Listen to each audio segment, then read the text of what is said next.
Christelle et Sarah habitent en région parisienne. Dans la vie, ces deux jeunes femmes ne se connaissent pas, mais elles ont un point commun. Elles se disent incapables de garer leur voiture. Là, je vais faire un créneau. Je vais chercher une place. Et quand Christelle tente de faire un créneau, c'est à se demander si elle n'a pas pris un abonnement chez son carrossier. Oh merde.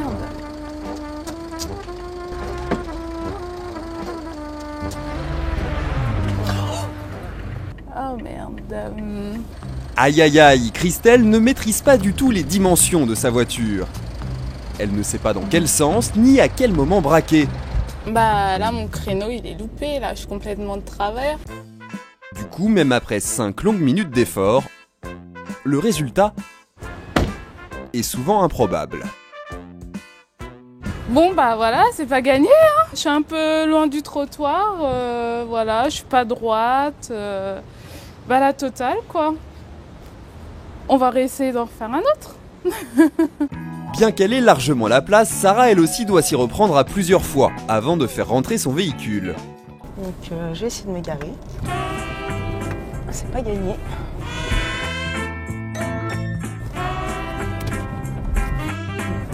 Beaucoup trop loin.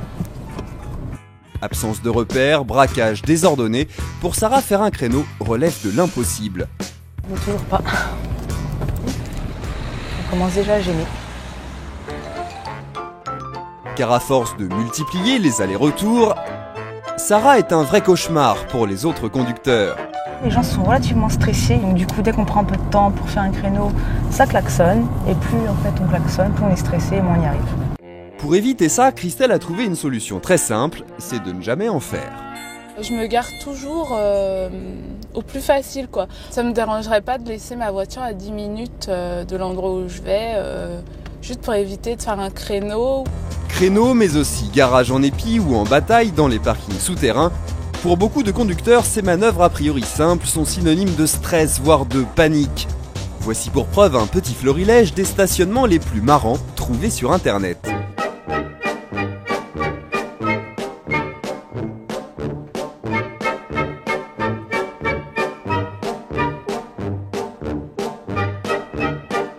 Résultat, en voyant ça, les carrossiers se frottent les mains. Sarah est garagiste à Paris. Peinture rayée, pare-chocs défoncés, chaque semaine elle répare jusqu'à 3 véhicules accidentés lors de manœuvres hasardeuses. Vous avez l'aile arrière qui l'a frotté dans le parking. Du coup, il y a pare-choc, elle et la porte. Oh, ça va être une moyenne de 800 à 900 euros à peu près. Et contrairement à un cliché très répandu, ces sous-douées du créneau ne sont pas toujours celles que l'on croit. Et ce n'est pas que les nanas, je tiens à le préciser. Parce que souvent, généralement, les hommes disent que c'est les nanas qui accidentent les voitures, mais pas du tout. J'ai plus de mecs, d'ailleurs, cette semaine, j'ai rentré 3 voitures, c'était que des hommes. Mais 90% des hommes disent que c'est leur femme qui a accidenté la voiture. C'est quand même énorme. Une égalité entre les sexes qui a d'ailleurs été prouvée par la science. Selon la neurobiologiste Catherine Vidal, rien ne permet en effet d'affirmer qu'il manque une case créneau au cerveau féminin. Maintenant, avec les nouvelles techniques d'imagerie cérébrale, on peut comprendre comment s'active le cerveau. Et celui-ci va s'activer différemment d'une femme à une autre. Lors de tests géométriques par exemple, ce n'est pas toujours la même zone qui est sollicitée. Certaines activent des régions antérieures du cerveau, d'autres des régions postérieures, et cette même variabilité se retrouve dans le cerveau des hommes. Donc, cela signifie que nous avons tous notre propre façon d'activer notre cerveau, indépendamment du sexe. Que ce soit pour faire de la littérature, que ce soit pour faire des maths ou pour conduire une voiture. Et quand le cerveau est ramollo du créneau, il suffit de l'entraîner. Pour aider Christelle, nous l'avons emmenée dans un centre de perfectionnement automobile. Je te laisse t'installer. Ok. Franck, le moniteur, a accepté d'évaluer ses compétences en matière de créneau. Eh ben, vas-y. Très doucement. Mais le résultat ne s'avère pas très concluant. Bon. Bah là, c'est vrai que t'es pas rentré, la voiture est pas droite, les roues sont pas droites, donc il y a, c'est vrai, un petit peu de soucis au niveau trajectoire, observation. Selon Franck, Christelle manque de repères pour manœuvrer. Il lui suggère donc une astuce étonnante, c'est de coller des petits bouts de scotch sur la voiture. Premier point de repère, à peu près ici. Une croix sur la vitre arrière et une autre sur celle du passager. Voilà, au milieu. qui vont permettre à Christelle de savoir à quel moment braquer son volant. Voilà, quand on voit le premier feu, hop, sur la croix arrière, hop, le volant à fond. Et après, quand on voit le feu apparaître à la hauteur de la deuxième croix, Oui. c'est le moment où il faut commencer à partir dans l'autre sens avec le volant. On roule, on tourne, on roule, on tourne. Et puis on se avance en avant après. Hop. Une technique simple et qui fonctionne à merveille, quelle que soit la taille du véhicule. Merci. Hein? Je devrais vous avoir tout le temps dans ma voiture. C'est tellement pratique. Oui, hein. Et pour les stationnements en bataille, Franck a une autre astuce imparable. On recule jusqu'à voir une ligne, tac, au milieu de la porte avant. Voilà. Là, c'est bon.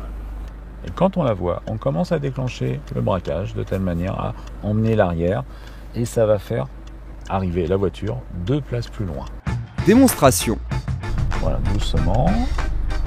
Encore un peu. Hop, on tourne. Voilà, là on a la ligne, voilà, on roule et on tourne et on va laisser la voiture rouler toute seule et ça tombe juste. Là encore, Christelle se gare pile poil entre les deux lignes. Mais une chose la terrorise encore, c'est d'abîmer sa carrosserie. Pour ne plus s'en soucier, Franck lui suggère donc d'installer ses bandes protectrices à seulement 15 €. Un de chaque côté et puis avec ça, ça permet de protéger au mieux puisqu'il y a quand même... Éviter un constat. Voilà. Oui, peut-être. Ah oui, oui, oui. Pour éviter un constat, les dernières innovations technologiques peuvent aussi vous aider. Si tout le monde connaît les voitures équipées d'un radar de recul, sachez qu'il existe aujourd'hui des modèles capables de se garer tout seul, automatiquement, à votre place. Un système incroyable que Sébastien Corr, le représentant d'un constructeur allemand, Allez-y Sarah, prenez place. a aujourd'hui accepté de faire tester à Sarah. Le système va vous indiquer simplement que vous avez une place, toc, vous appuyez sur le frein. Il vous demande d'enclencher la marche arrière, donc vous enclenchez la marche arrière. Allez-y, sur le R.